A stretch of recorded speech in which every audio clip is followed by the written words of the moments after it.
somebody could have made a commercial and made a pretty good money out of it. But like I say, nowadays there's just not enough.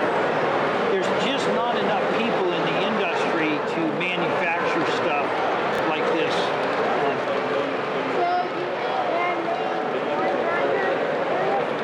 Hand corn grinder. What? I think it's like sand.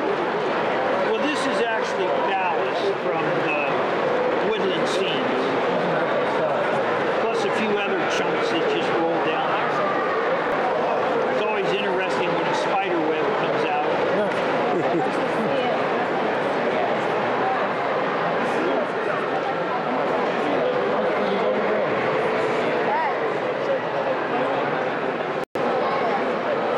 I gather you get some sort of auger in there or something? Exactly. Yeah. Well, it's more of a paddle wheel. The auger would have same idea, thing rotating that just pushing something out. And then you had and then you got your levers in there. The what? What?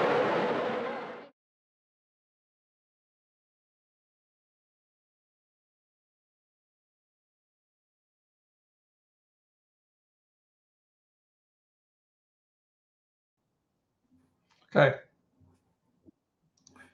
We're good? We're live?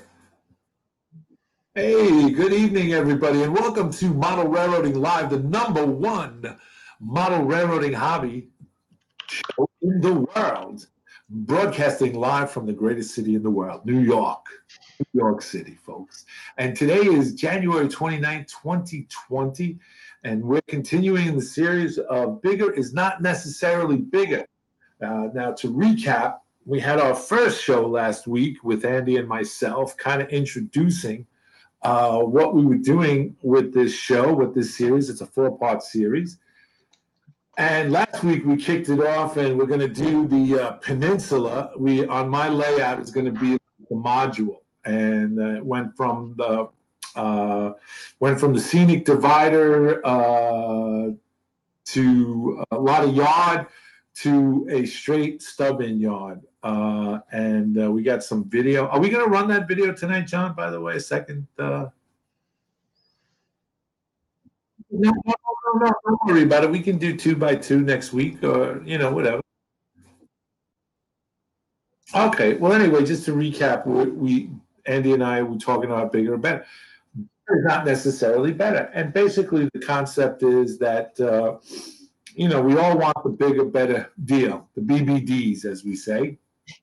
And we get that, tremendous layout, and sometimes we don't know what to do with it. Sometimes it overwhelms us. Sometimes it just becomes overwhelming in everything, And what we're trying to do here is to basically say, hey, it's a thinking man's game. It's like we want you to think before you put the pencil to the paper. What is it that you really want? What is it that you're achieving, that you want to achieve, Basically, my mantra in this whole thing is like, we're 8-year-old boys who now have a steady paycheck and have adult responsibilities, but this inner boy in us wants to build this bigger, better empire that's out there. And the disclaimer on this is, we're not here to tell you not to achieve that dream or to shoot for that.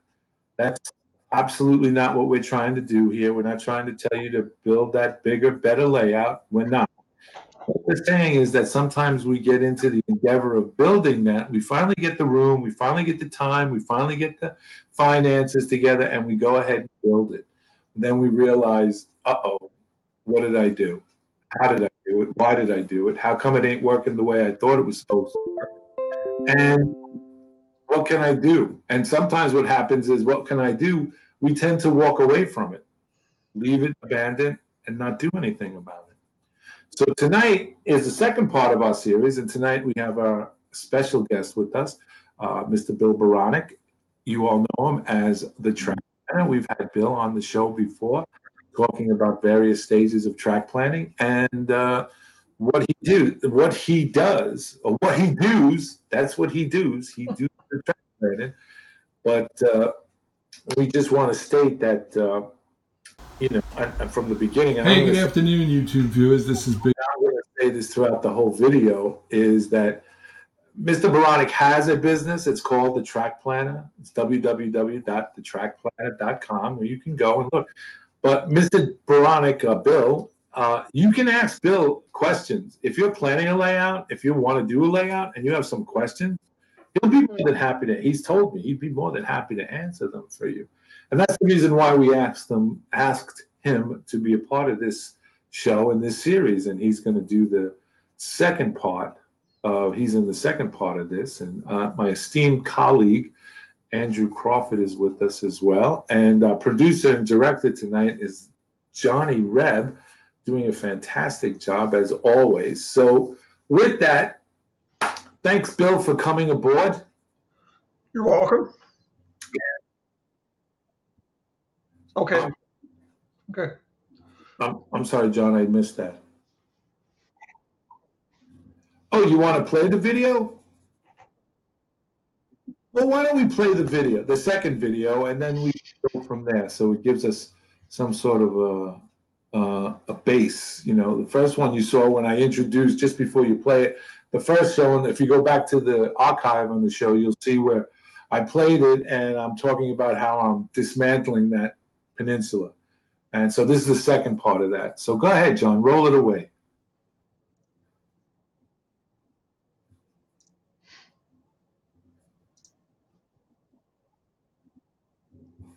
John is saying this is, oh, here we go. Welcome to Bigsville Train Room. That is not at all in my layout. I do not have cows. That's a disclaimer. That's not what my layout looks like. That's a good looking layout, whoever layout it is.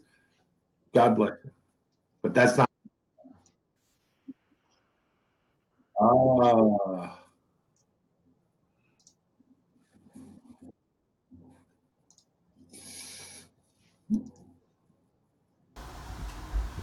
Hey, good afternoon, YouTube viewers. This is Big Bill coming to you live from Catastrophe Railroad, aka South Brooklyn Railroad. And as you can see in our ongoing series of the teardown of the peninsula, the South Brooklyn Railroad from Model Railroading Live, you'll see that we have the fascia boards off on the side. We've taken all the track. We've salvaged, I don't know if you can see them, but we've salvaged most of the switches. Two of the rails got a little taken out, but I think I can use a little CA glue and put them back in. I have to walk gingerly around this because some screws fell to the floor, dismantling. You think it's pretty tough putting a layout up? You should try tearing one down if you haven't already. And you guys who have, you know what I'm saying here. So everything is going here. Everything is in the process of going. And we're going to take it down and repurpose this wood again, like I said. And I'd like your comments on this. I'd like to hear what you think about the teardown of the peninsula. I will definitely show you the new plan. As of right now, it's still being worked on. And all the buildings have been saved. Everything has been saved. I made some, as I said earlier in my video, in the first one I made some prep up here. You can't see it that well. Yeah, maybe you can now, but pull it back a little bit. All the buildings are up there and stuff. Everything still is intact. The rest of the railroad is going to remain. All of the Brooklyn Lollipop Company, just look at this. Cut the track back here. Look where the split is, right there. Am I good or what? Anyway, this is what we've gotten so far. I was going to leave this up. I was going to scrape this all down and take off the top, because the top is homosote with a 1/2-inch piece of plywood underneath it. It's a sub-road bed. Homosote because it's easy to work with and tack down track, and takes glue well and screws and stuff like that. So I was going to do that, but Mr. Baronic, aka Track Planner, said it'd be best to take the whole thing down. So everything is coming down. It's going to be squared right about here. This rounded is going to be gone. But I'm pretty excited about it. I thought I was going to be a little melancholy about tearing it down, but I find that I'm pretty excited, even though I had to take down the junkyard. But the junkyard's going to come back to life with some new buildings and some new industries. So I'm going to try to make it as prototypical to the Sunset Park Bush Terminal as I can. Can't guarantee it, because you know what that's all about. Anyway, the rest of this is going to stay.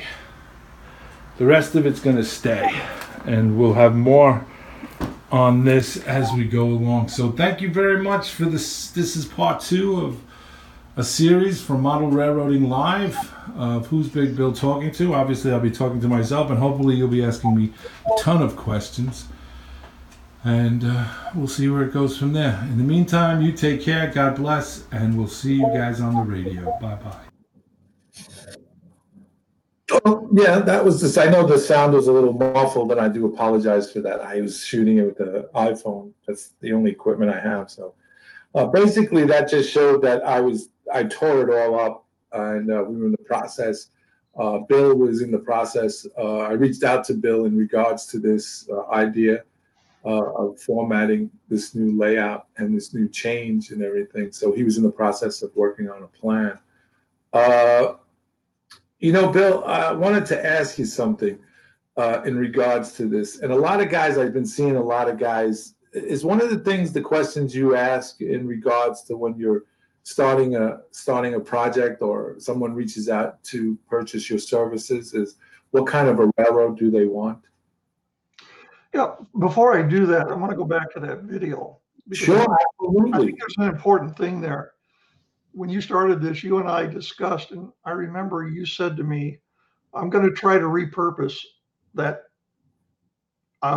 peninsula. And I think I probably said to you, no way. Right. Tear it down, save some of the 1x4s, 1x3, save all that. You can reuse that. Because when it comes to that top, start with brand new. Right.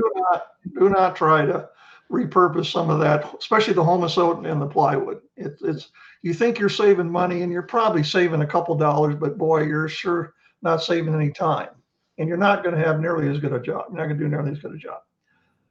One of the things that matter of fact, I just changed my website the first of the year because I was not doing a good job of finding out from people what they really want from their track plan or their layout.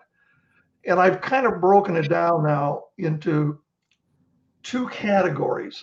Either you really enjoy rail fanning or you enjoy operation. When I first started this, I thought I could convert the world to operations. Well, you can't. You can't do that. Operations takes a different mindset. I think in some ways it's much more complicated than I think people give it credit for. And there are some people that just don't want to be doing that. They just want to get the track down and they want to run trains. So I've changed my attitude on designing layouts by first thing I ask them, do you want to build this so you can watch trains run, or do you want to run trains? Now, that's 2 different, in my mind, that's 2 different aspects. One isn't better than the other. I don't want to degrade anybody that wants to rail fan. I think that's perfectly fine. It's just my opinion that the layouts that stick around the longest are the ones that are designed from the outset with operations in mind.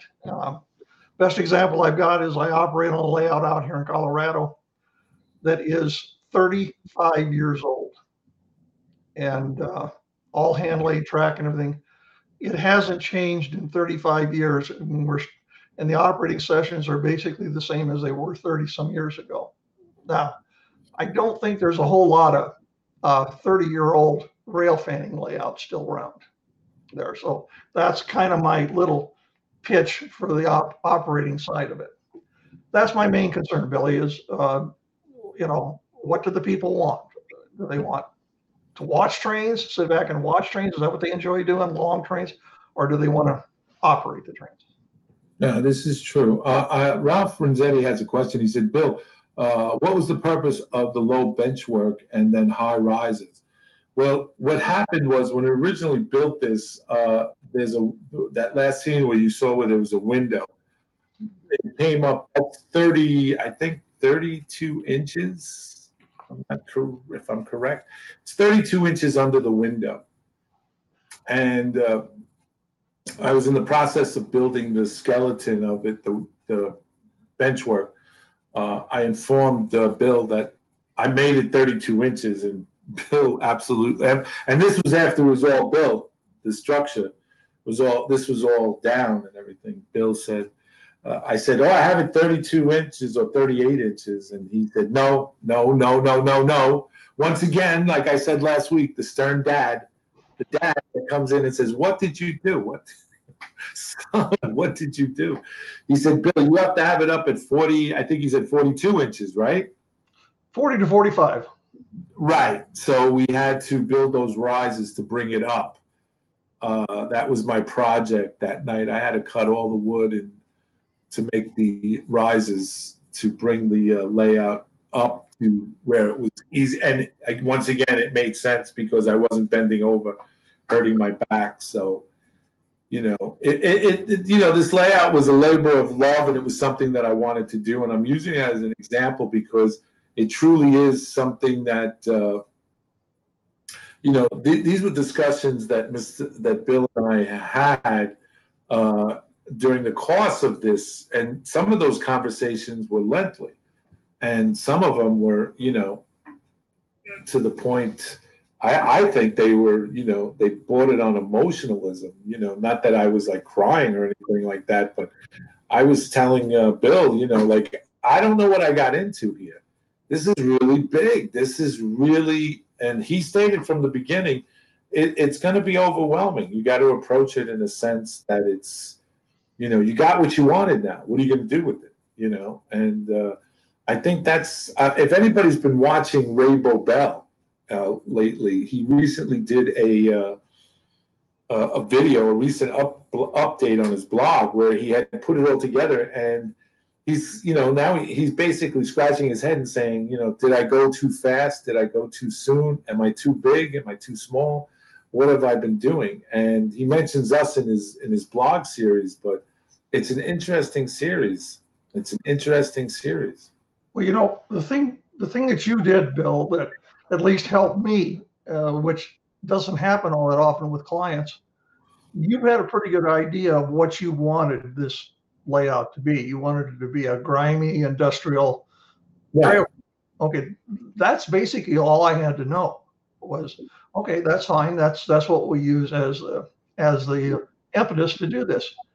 One of the things I'm running into, and this has just happened in the last year or so, I get a lot of people that come to me that have already built the bench work, and they think they're ready to go, and then all of a sudden they've got this blank canvas that's bench work, and they go, now what do I do? And they build it probably 50% or higher are designed as folded dog bones. That seems to be the thing that they build most of the time, but they still have trouble figuring out, what am I going to do with this space? So I always like to ask the question of people, what comes first, the bench work or the track plan? And you would be surprised how many people would say to me, well, I've got this space, I can only fit this much into it, so I'm going to build the bench work and then see what I can do with the bench work. In my opinion, that is exactly the opposite way to go. That's the wrong way to go. You design a track plan for what you want it to do, to fit the space that you want it to fit, and then you build the bench work to fit the track plan. You don't take the track plan and fit it to the bench work. It hardly ever works that way. Right. So what you're saying is I'm sorry, repeat that again. Design the track plan first. Right. When I do a design, all I want from the client is I want to know the room measurements, where all the obstructions are, the things I've got to work around. And I want to know if they want an operating layout or they want a rail fanning layout. From that point on, other than, like your case where we're talking about, industrial things like that. But when I start to design a layout, the first thing I do is design the track plan. Actually, what I do is I try to get the main line pretty well set as to where it's going to run. Then I do the rest of the track work.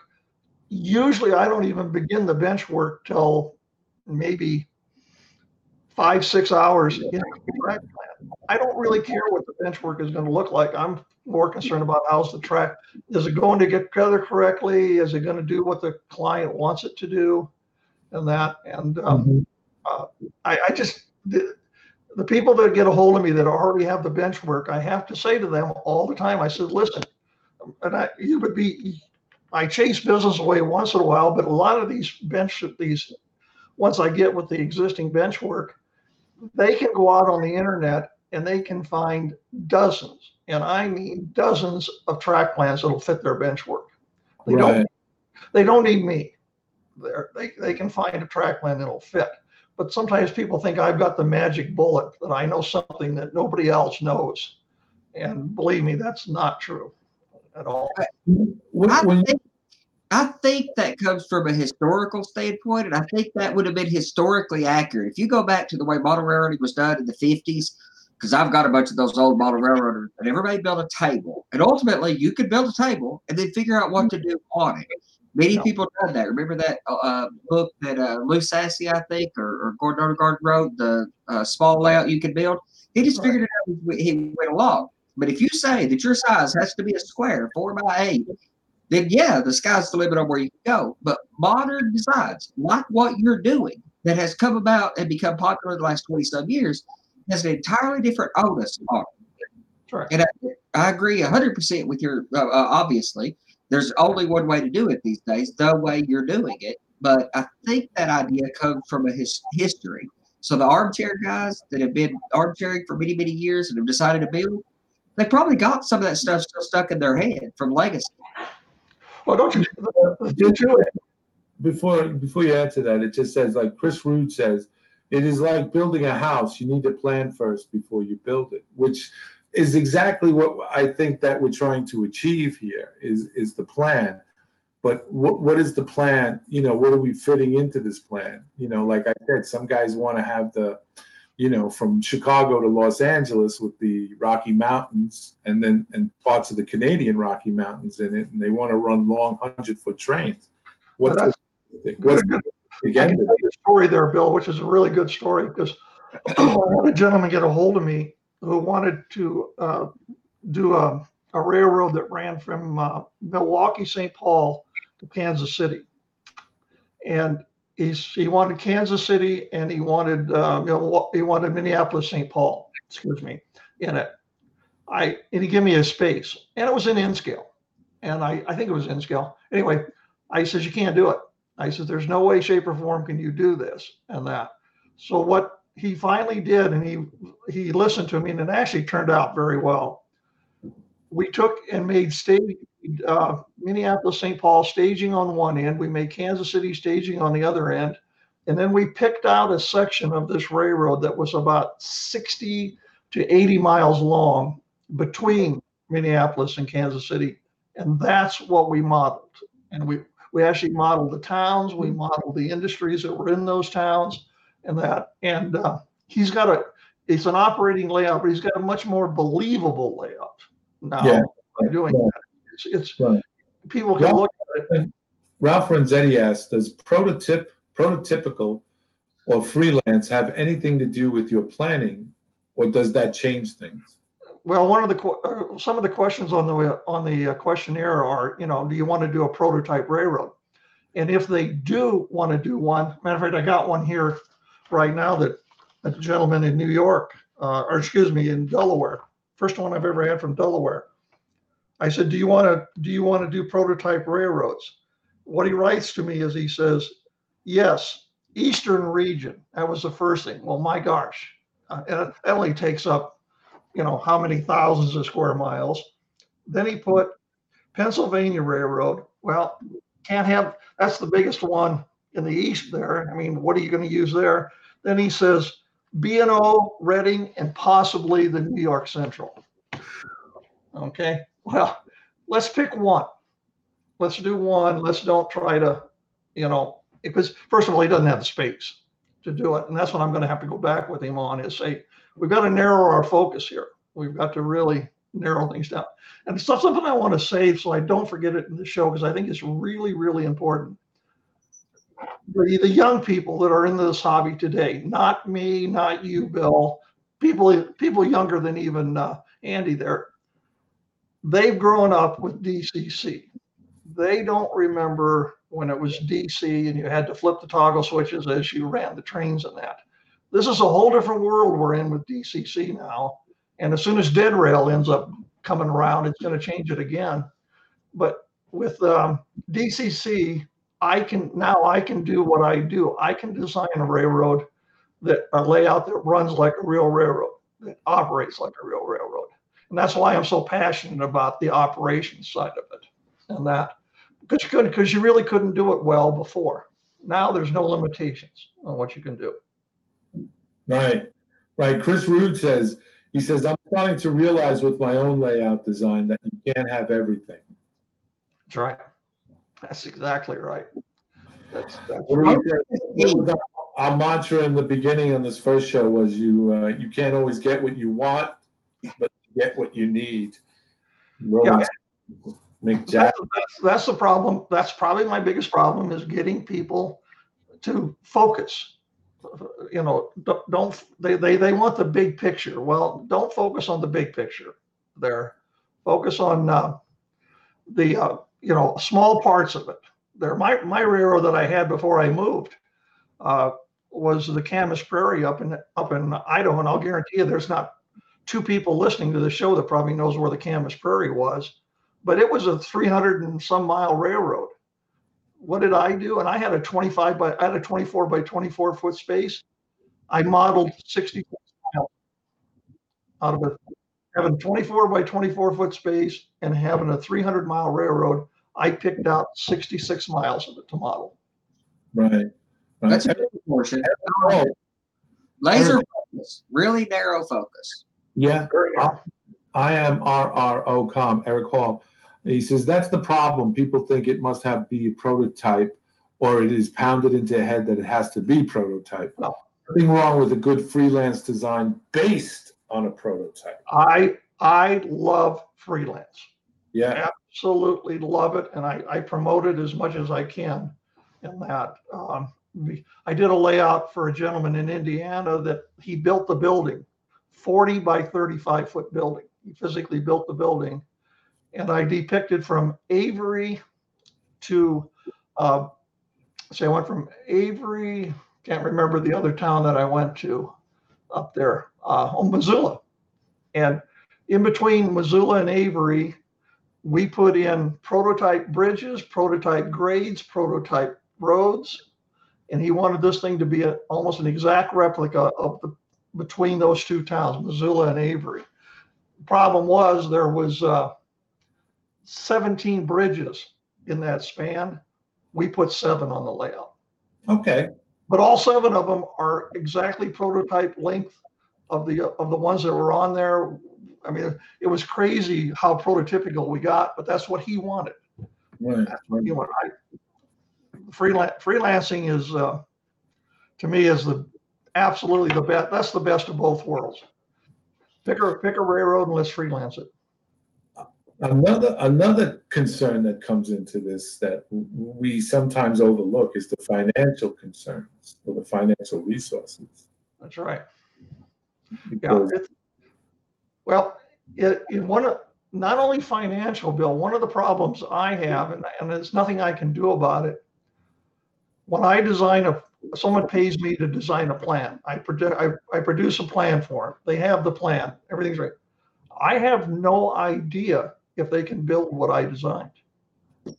I have no idea. They tell me what they want, and I always think, I personally believe this. And some of my good friends that are much better, modelers than I am, they think it's absolutely true. I think 60% of the layouts that I design actually get built.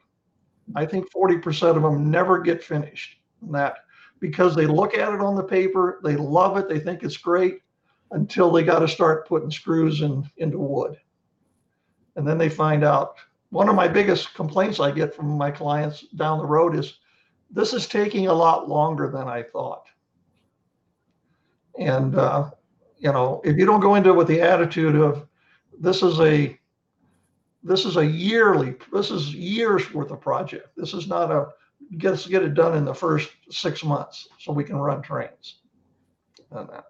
Yeah, that tends to be the, and going back to Mr. Bobel's video, he said that he wanted to get it done in a hurry so he could watch trains run. And then he realized he might have overthought that and kind of like miscalculated on that, which he realized it and is in the process of fixing it, Well, we all have dreams, and that's fine. I have people that contact me that say, this is my first railroad. And when I look at their space and they tell me what they want, I start doing some calculating and I'm thinking, whoa, wait a minute. We're going to have a 200, 250, up to a 300-foot main line. This is the last thing they need to be building as their first layout. I mean, this is just crazy to be doing this. I'll design them a great layout and everything, but they need to start. I just had a guy about 3 months ago, N scale, and he was gung-ho, but he had no, he was just fresh into the hobby and everything. I ended up not doing a track plan for him. And what I told him to do is I said, instead of spending what it costs for me to do a track plan for you, take the same money, go buy Woodland Scenics kit where they've got everything in there but rolling stock, basically, and track. I says, they got the buildings, they got the scenery, they've got everything. I says, go build that, enjoy it, have fun with it, make all your mistakes with that. I says, then in a few years, come back and talk to me and we'll design you something that, but I says, if I design you something out of the box here, you're gonna hate me down the road. Yeah. Lloyd MHO Junction says, are you talking about me, Bill? No. I tell you what, I want to say this because it's absolutely true. I have a lot of respect for Lloyd because when he contacted me and he kind of, and he'll admit, I think, to anybody that first layout he was trying to build was that Mr. Graham was the true catastrophe railroad. Okay. The way that he had it gone. And that's why I contacted him. That's why I got a hold of him. And so we designed what he's working on now. And I'm pleasantly surprised at how well he's doing with that layout. I really am. I think he's a much, much better modeler than he ever gives himself credit for. So, yeah, true. Very true. He is. Yeah, I got a couple of comments here. Eric Hall says, my daughter is 14 years old now. I have been working on my layout for 15 years now. I have nothing that will impress anyone, but it's an operating railroad with a life of its own. Yes, very true. A very good-looking railroad too, Eric. Touch of the Brush Model Weathering says, I'm building a simple industries that I have a quantity of variety and rolling stock rather than a bunch of industries with tons of track and no scenery and too complex wiring. Yes. Let's see. William A. Make the space work for you. A shelf, a 4x8, an L, whatever can capture the feel of a prototype if you focus on some details you want to model. And Train Guy 56 aptly says at Eric Hall, IMRRO.com. There is nothing wrong with your layout. It has inspired me by some of the stuff you have done, which is very true. And that's, sometimes we set out to build a layout and we don't realize the inspiration that we give others, and such. I know that building this layout, I had 4 layouts. Yeah, this is, I think it's my 5th layout. I'm not sure, but I had 4 other layouts previous to this one that they were all in the basement because obviously my son was growing up and this was his bedroom. So, you think you got it all because you did those layouts downstairs. I did those 4 layouts, so I had a pretty good knowledge of like what I was doing and how I was doing it. But when I came up to this level, and it was a whole new ball game. I actually had to relearn, or I had to learn new things, new techniques, track spacing. The big thing was the shelf layout. It's 11 and a half, 10 inches wide. And, my argument with Bill was, shouldn't we have that like 20 inches, so we can run a lot more trains. And because again, I'm working out of a basement that I had carte blanche where I go, downstairs. Here I'm limited now to a compact 10 by 13. And I actually had to learn new things, like the spacing of the track from each other and stuff like that. And it became a little bit more intricate as we went on. And again, it's like, you work with it, and then it became a bit, I have to say for myself, and I'm being transparent here, I know that I called Bill up about it. I was like, this is getting a little overwhelming. And he gave me the best advice there was. He says, just walk away. Don't take it down. Just walk away. Close the door and walk away from it. And I did. I took his advice and I did. And I had to repurpose, like I did the lumber, I had to repurpose my commitment here, So, go ahead, Bill. That's okay. Something that I think is really important, and I'd like to, at least would like to talk about before the show's over with, because I think this is where a lot of people, they get mad at themselves and they get upset, and pretty soon they're out of the hobby. The word is conceptualize. And I think this is a problem for some people. They see these huge layouts. They see what comes in Model Railroad. They see what's on YouTube. They see these fantastic layouts and they say, I want to do that.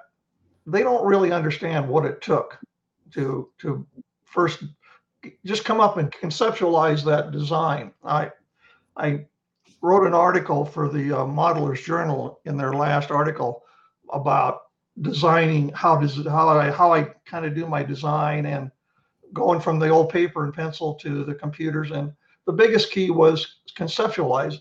And what I'd like to use as an example, I sent 2 pictures to Johnny. One picture is of just the basement only and on a client of mine. And the other one is the finished product. And what I'd like, because I think visualization works best. Johnny, if you'll bring up just that basement with nothing in it there, and let me talk about that. He's trying here. Let's, Chris Root says, there's nothing wrong with anyone's layout if you're having fun. That is all that counts. It's a hobby. It needs to be fun. And you're absolutely correct, Chris. That's exactly. Absolutely, Chris. No question. And we want everybody to have fun, and we want them. That's not the purpose of, we're not telling people they shouldn't build. We want them to build them, but we also want them to think before they do build. Whether it's a 4x8 or a 4x16 or your empire, What we're trying to do is at least keep you from making the same mistakes other people have made. And there's nothing wrong with making mistakes, but they can get a little costly when it's all said. Yeah. What you're looking at here is a basement in a house that is 47 and a half foot long by, at the widest point, it's about 15 foot wide, 15 and a half foot wide. Now, this has got, as you can see, it's got a lot of jut ins, jut outs. It's just not your basic rectangular shape there. The client wanted a walk-along track plan. We're doing freelance here. It's totally freelance railroad, but he did want prototypical operations. Staging was important to him, but also was continuous running. He wanted to have a continuous run. He was doing transition era, and he wanted a medium-sized city. And then the interesting was he wanted numerous rural towns. He had sent me a picture of I don't even know who the modeler is, and I can't think of his name, but it was one of these scenes where the scene was about 12 inches deep, and the track was running behind this little rural street, and that's what kind of got him in the hobby. So doing these rural towns was the excuse me, was the biggest thing for him. Now, the reason I want to bring this up is I'd like everybody that's looking at this to try to conceptualize what kind of track plan they would build for this based on those client wants. Okay. Go to the next picture, Bill. John. John. You look like a Bill. I know. Okay. This is the finished product. Okay. Underneath both of those peninsulas are the staging yards there. And in front of both of the helixes, if you'll look, you'll see that there's coming out of the helixes, trains can go in either direction out of both helixes, which makes for much better operations. And in front of that helix, there's a continuous track. So this is designed for continuous running. But the key things that he wanted are in this layout. Over on the left-hand side, we've got a medium-sized city. And then as you work your way around the layout, you'll see 3 or 4 other small little rural towns that I put in. The question that I would have for people is, as soon as I looked at this basement, this is what I conceptualized. This is what I thought I was going to design. It probably took me less than 20 minutes to kind of have a pretty good idea of what I was going to do here for him. This is where somebody like me can help. And again, this is a big plan. It's a single track main line, but it's a big plan. But this is where I think having the ability, 2 things, having the ability to conceptualize and having the ability to see things in 3D. There are a lot of people I found can't. But this is a great example, I think, of being able to, think your way through a design. Okay, you can take them down. I'm done. Yeah, it's that's and that's a point to point, right? It can be run as point to point. It can be run continuous. We've got the 2 staging yards under the peninsulas. That's your point to point. Yeah, is what's. Let's see. We got some. That's my favorite plan that I've seen of yours. I really like that. It's large enough, but it's not. I don't think it's all just about size that comes into this undertaking of what you can take off. It's also complexity, because you can build a small layout, super complicated, as I have learned, because that's been my consternation with my current layout. Is the complexity has caused me a lot of stress. It's not the size. I could have built a simple layout in a 40 by 40 foot room, but it probably wouldn't have caused as much consternation. So simplicity versus cost. That layout's somewhat simple, single deck, etc. Won't be that big of an undertaking construction wise to build. Probably be incredibly satisfying. Has a lot of kind of intricate interest that I think that's really compelling, but and probably not that expensive to build too. But I have a fondness for the shallow layouts. And then one comment I wanted to add to your previous statements. Joe Fugit talks about these chainsaw layouts. I'm an absolute advocate of that idea. Build your first layout if you haven't built one before, or if you're starting to get serious about it, build a layout that is in the same vein as what you want to do, that you're going to destroy. You're going to save some of it, but that you're going to destroy. And the cost of building that layout, treat that as the cost of that education. That is the ticket to attend. That is the college exercise. That's the credit hours you're paying for to get the skills that it requires. Because all these guys who built these great layouts, sure, they got time, they got money in it, but they had skills at the starting point. Correct. Yeah, this is very true, Andy. That's a good point that you bring up. And also, Andy says here in this thing, he says that let me get it. It does help. We're talking about previous. If you can take some advice and criticism, and be able to figure out the right advice to take, so it works. So running and working layout is much more entertaining than an engineering mess. And Andrew Gadsden says, "Yep, one of the most important things is the money." And Eric Hall says, aisle space is a big one. If the fat man, wait a minute. He ain't talking about me, is he? This is getting personal. Okay. It's touching butts. Your aisles are too narrow. Minimum for me is 36 with the goal of 40 to 48. And Chris Root says, I absolutely agree with your statement and what you just talked about. I'm just catching up with this. Andy, Lloyd says, MHO Junction says, Andy, the biggest complaint in this hobby is the cost, and most people don't plan for the cost. No question. You need to crunch numbers and have a plan.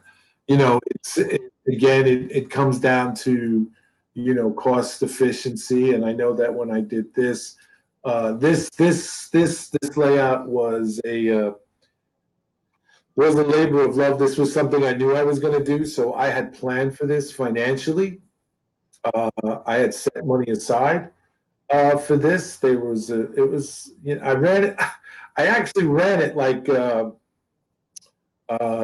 my wife is a school teacher, and she's a mathematician. She's good at math, and she helped me design the program where I could figure out the cost of this layout, and she broke it down to hobby hours, like what I was spending money in hobby hours.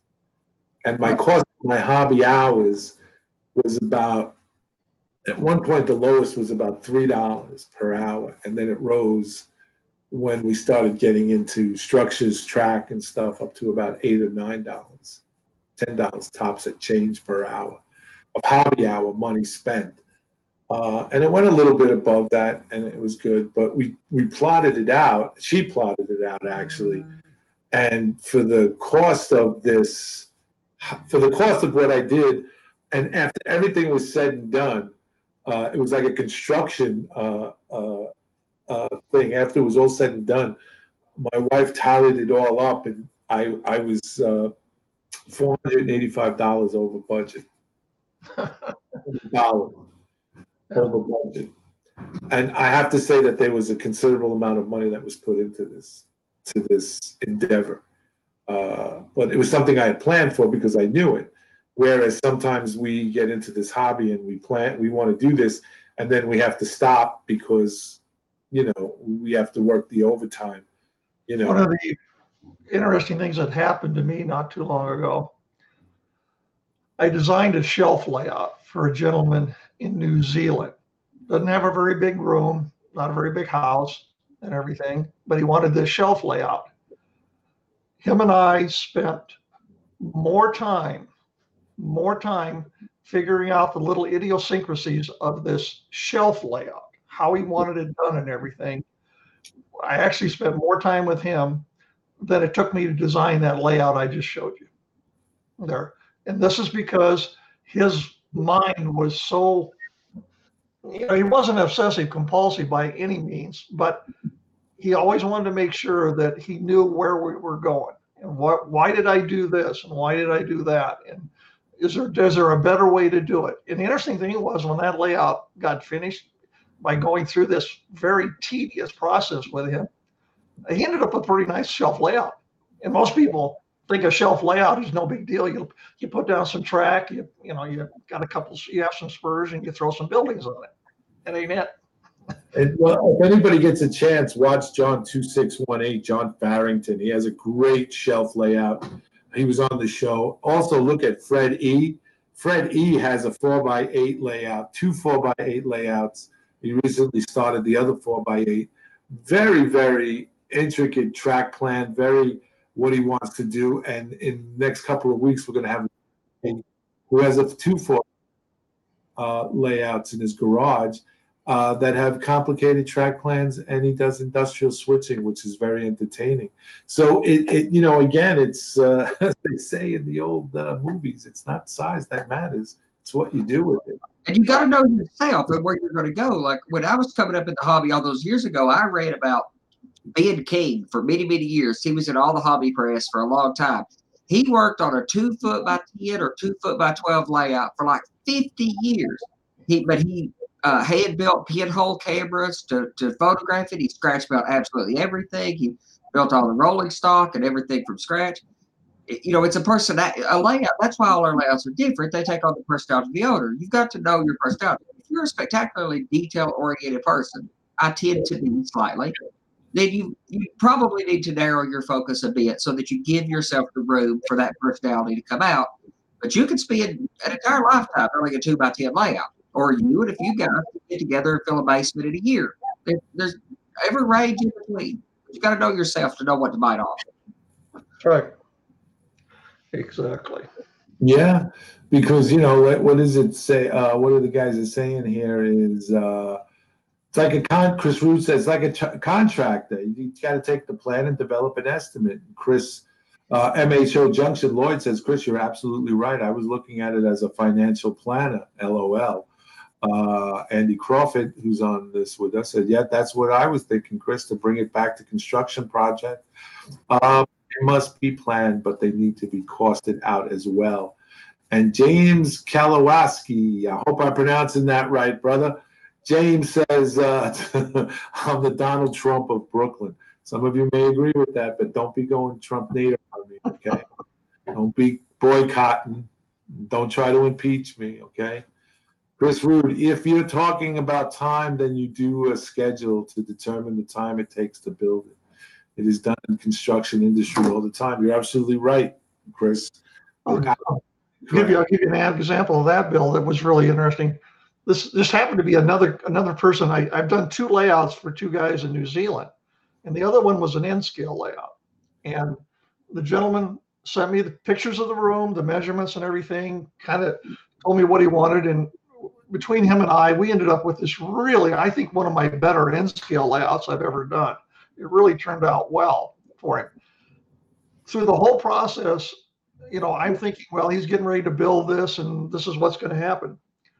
At the end of the process, he sends me a thank you note and about how pleased he was. And he said, this is going to be great for my retirement. And I got back to him and I says, aren't you going to build this, start on it? And he says, the floor plan that you designed for is in my retirement home, which is about 3 hours from where I live. And he says, well, I'm going to retire in 2 years. And he says, this is what I want to build. And he says, you've got me now. You've got me prepared. Now I know what I need to buy. I know what I need to do.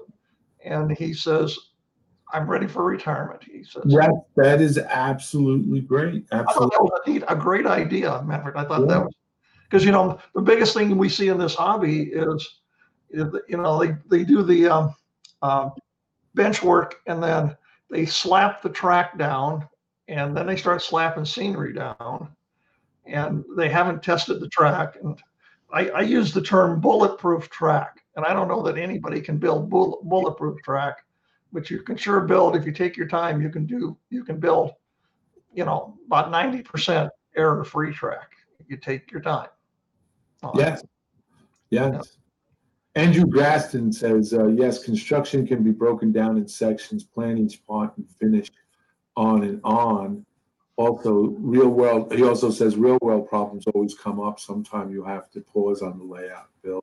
I recently had, most of you guys know that I've shot video and out the back of this window.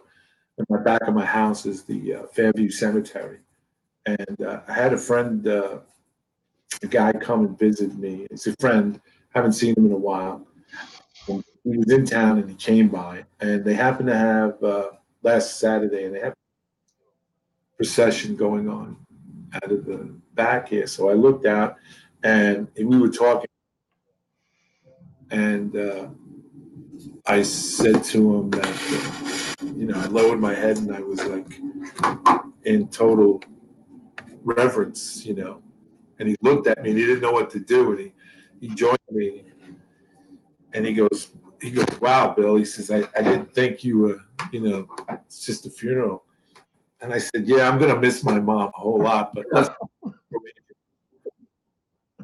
So he started laughing and he was like, man, that was nasty, Bill. But what are you going to do? You got to have some fun, Chris Rude here. I just want to lead up to this. Financial planning methodology, is it correct too? Let's see. Chris Rude also says TOMA methodology is a good idea too. One module at a time. You are naked. I couldn't even do TOMA. I'm doing today the one diorama approach. One diorama at a time, then combine into a module. Yes, very true.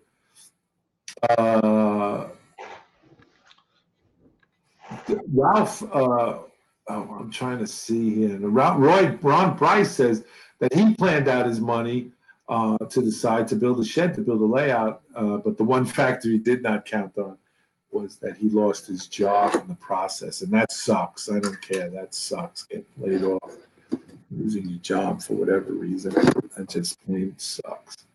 So, but anyway, let me see. The good thing about this hobby is it's like golf. You can play golf for a long time. You may not play good golf, but you can play golf for a long time. You can have this hobby till they put you in that cemetery behind you, Bill. And also, just like this hobby, you don't exactly have to be good at golf to enjoy playing golf. Tell me about that. I can tell you all about that. That's what I always say. I do enjoy it. I don't at all claim to be good at it. When my grandson was born, I told my son, all I want to do is live long enough to play golf with him. The problem was he's a very good golfer. At 13 years old, he was beating me. Oh, I didn't expect that to happen. Train guy 56, it might be losing 56 says it might be that of losing a job, or like me, a major medical illness has stalled mine. And yes, I can see that. Train guy 56. Life gets in the way of everything. And back to what Chris was talking about, that's why I personally have fallen in love with the TOMA concept. I own my home, but you never know what life is going to bring one way or the other. And the good thing about building in sections, not portable, but building in sections that are movable, is you retain the most number of options for yourself. Right. Well, everybody needs to know, Bill, that it's really important. This is not a horse race. This is not to see who can get to the finish the fastest. Yeah, you're right. This isn't this is a marathon. It's a marathon, absolutely. Chris, CNL lines, Curtis Hunt says, in capital letters, so that means he's literally screaming, because when you do that, he says, I wish I had built mine in sections. Lloyd, MHO Junction says, I loved golf for 25 years, and then I found model railroading. I still do both. Chris Rude says, I hear that. He says, I quit golf because my wife was much better than me. So pride. So a little pride. Yeah, just a little. But listen, I think the whole thing, I hope that we've conveyed on this, and I get the sense that everybody's on board too. Like I said, this series was born out of a conversation that Andy and I had, and was with the group, and it just kind of spurred itself off. And it's just that we want everybody to enjoy this hobby and enjoy the, what this hobby has to bring, what it brings to the table, and what it does for us mentally, physically, spiritually, whatever it is. It's, the best thing I've ever heard Mr. Baronic, Bill said, was that when he goes to see his doctor, who asks him, how's everything going? What are you doing? And Mr. Baronic tells him about his track planning endeavors and what he's doing. His doctor tells him, don't stop doing it, right? That's exactly what she told me. She says,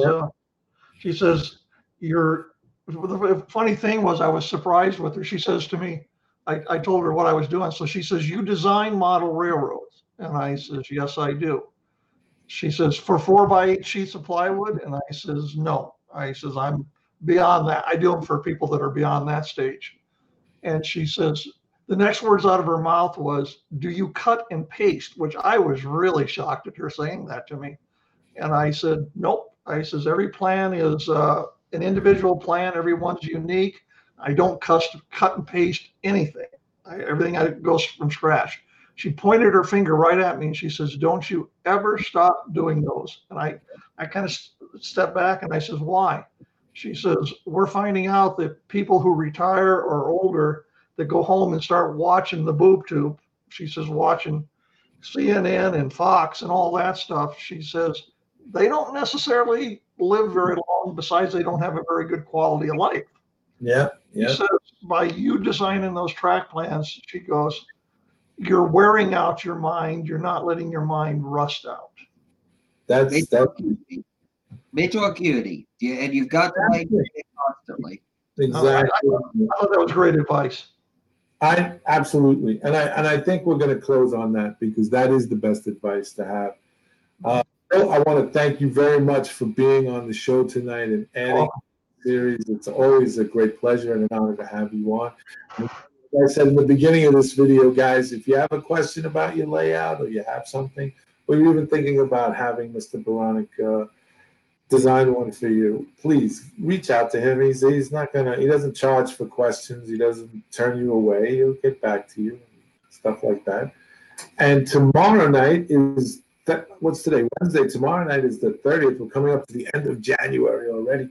Tomorrow is Johnny's Train Talk Show, where you guys can mosey on down to the general store and pull up a chair, sit around the old potbelly stove and talk about trains. You can even come in on the train talk like we have here if you have a good internet connection and a webcam. You can come in and you can bring in show and tell, bring in brag, and do whatever it is that you want to show. If you have a question about model railroading or you got a problem with it, wiring, electronics, we got a bunch of guys in here that know what they're actually talking about. And so that's tomorrow night at 9 p.m. Eastern Standard Time. Next week will be the third series of this show, and our special guest on that show will be Joe Fugate from Model Hobbyist Trains and Trainmaster TV. He will be here to discuss Toma with us and with Andy and I, and to give us a little bit more insight on the Toma project that he designed and put into on a few videos. So next week will be Joe Fugate with us. So please join us then at 9 p.m. Eastern Time next Wednesday night at, I think it's February 5th. Yeah, February 5th. And we will be there. We will be there, same bad time, same bad channel. So we want to thank you guys for tuning into this and for being a part of this. And again, we just here to entertain and give you some information and hope it works. So with that said, thank you again, gentlemen, for being a part of this. And to the guys out there in the community, if you're not watching, we're just talking a dead ass. So please tune in and watch what we're doing. You guys take care. God bless, and we'll see you on the radio.